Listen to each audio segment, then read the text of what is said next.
the kids' camp. It's good to see all these smiling faces again today. By the way, this is time for Critters in Creation.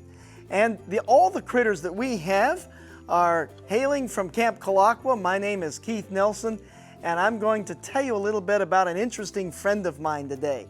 This one may not be very big, but he is really pretty.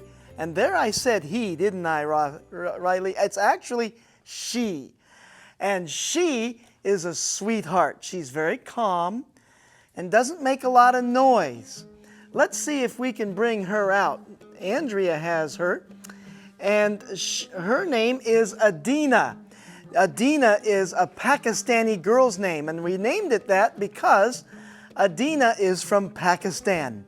Over near Iran or on the border of India, this area has dry, arid regions known as steppe.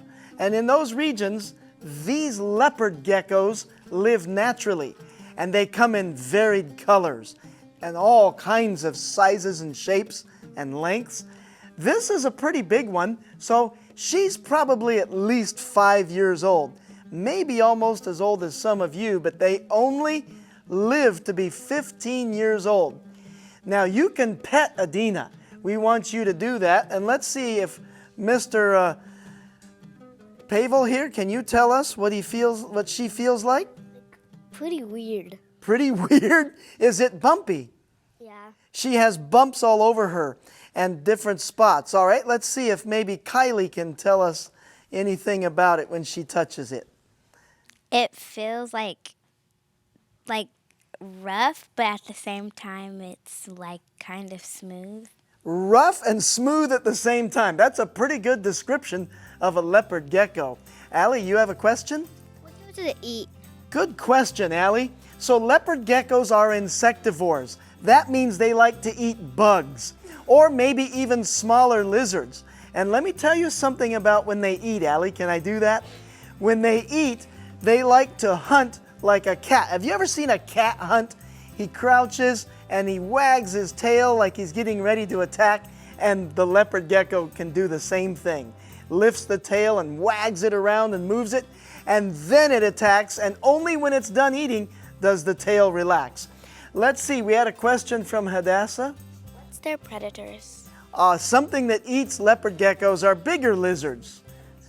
So bigger lizards might come and bother them, or maybe snakes or birds. And let's get a question over here from Kylie. Can I hold her? So we're not going to let anyone hold her today for a few reasons. She's new to us, and she's not used to a lot of kids yet, and you're helping her get there. And because they are kind of delicate and can lose their tail in something called caudal autotomy. That's a big word, isn't it? That means they have the ability to drop their tail if some hawk is after them, and they can leave that tail wiggling, and that tail will wiggle for 30 seconds. And so that means it can grow back. Caudal autotomy means they can grow a tail back. It won't be as big and pretty as their original tail, but it'll grow back. And it's important they grow it back, and I'll tell you why. All right, first of all, I think Sophia had a question.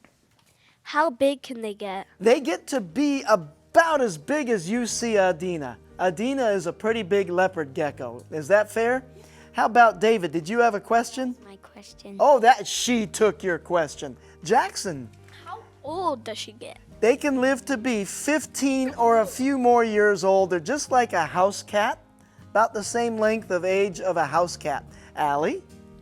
I was just going to ask how long it lives. Oh, sure. He beat you to the question, didn't he, Allie?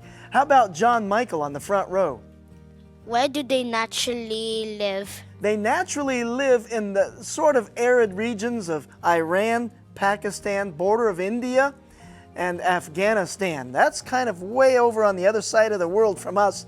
Not places you just pop by, is it? All right. I think we have a question over here. What do they eat? So we were telling Allie that they eat insects and other small lizards. Faith has a question. How small can they be? They can be really tiny. So when they're born, they're smaller than your pinky finger. And they're real tiny, and they live in burrows. So let's see if we can get a question from Caden. What surroundings do they blend in with? So they surround themselves with desert stones and rocks and shrubs, and they hide in what's called camouflage, using camouflage, so that they are usually sleeping under crevices and rocks during the day, and they're active at night. That makes them nocturnal. Did you have a question, Docker? Can that one whip its tail? It can. They can use their tail like a weapon a little bit, but they have to be careful because it can break off, remember? Okay, we're going to hold questions for just a minute while I answer some more about the questions on the tail. Bless you. The thing is, the tail is a neat, important part for the leopard gecko. Let me tell you why. God designed it so it can be regrown because it's like the hump on a camel's back. Isn't that crazy? The hump on the camel's back is where it stores fat for food later. And the tail on a leopard gecko, the healthier it is, the fatter or wider the tail is. And because that's like a little storage bag for food. So if it can actually be there, and let's see if we can show you this tail here on Adina. You see the tail on Adina is pretty chunky, right? So she's been eating pretty well and storing up there. That means she could probably sleep now and rest in what's called brumation state for a couple, 3 weeks and live off that padding in the tail. And so when they lose their tail, say a hawk's after them, and they drop that tail, they suddenly become faster and they can run real fast without that weight. But now they're going to need to regrow it so that they can have a storage or reserve of food, right? God designed it so they can kind of carry their knapsack or backpack of snacks right along with them. Jackson had a question. Can I hold it, please? So we're not letting everyone hold it today, Jackson, but that's a nice question. I'm glad you like animals enough to want to hold them. Hadassah? Do they shed their skin? They do. That's a wonderful question. They shed their skin whenever they get a lot bigger. They can break out of their skin. And by the way, they can transform into a little bit of different colors sometimes when they do that.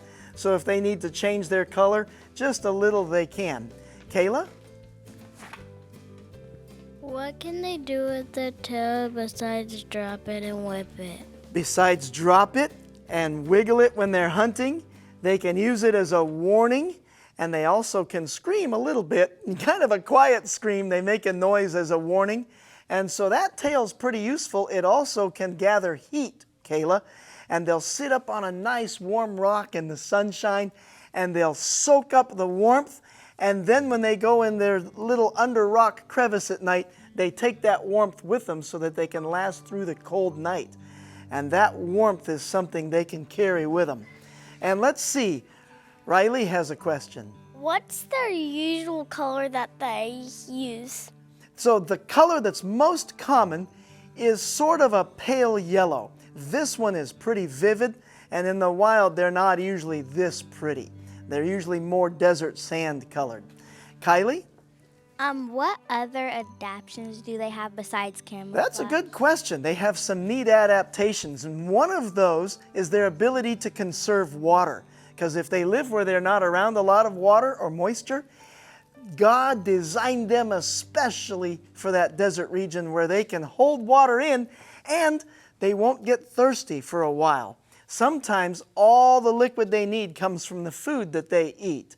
And let's see, John Michael might have another question. I'm actually a fan of animals and I want to be a zoologist one day. Oh, listen to that. You said zoologist right, too. That's a big word, John Michael. Allie? Can they climb trees? They can. They can climb trees, although there's not a lot of trees where they live. There's more like shrubs and twigs, and so they have little claws that can help them climb. And Faith has a question. But it kind of looks like there's a one on it.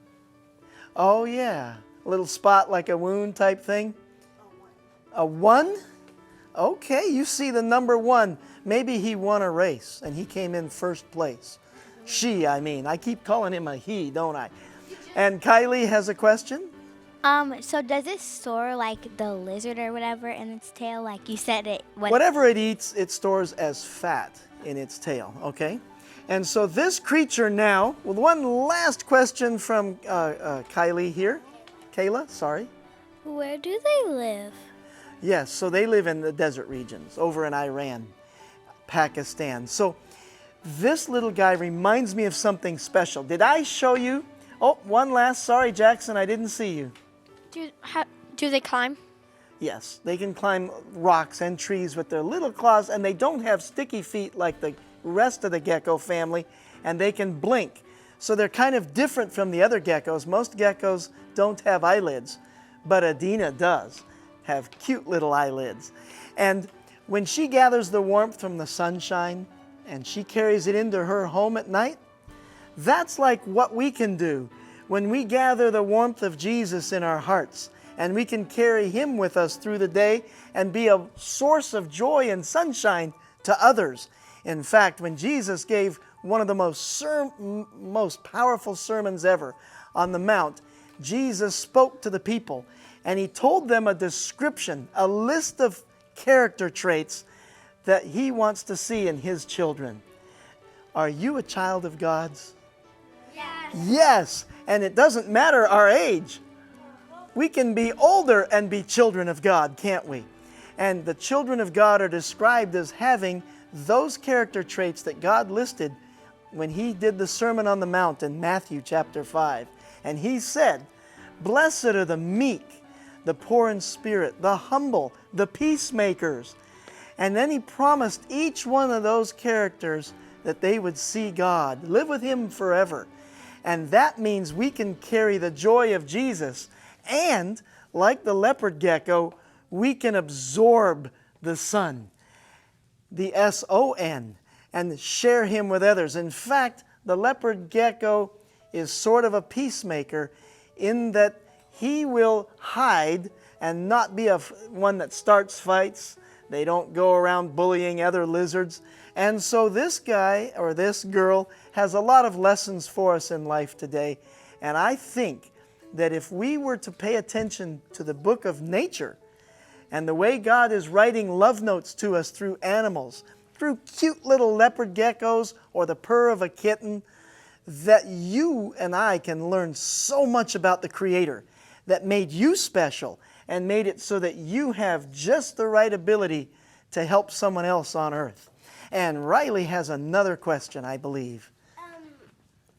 Does it stick its tongue out like a snake sometimes? It's not forked like a snake's tongue, but it does have a tongue and it can stick it out. And Dean has a question. Why does it have bumps? It has bumps to help dissipate heat if it gets too hot.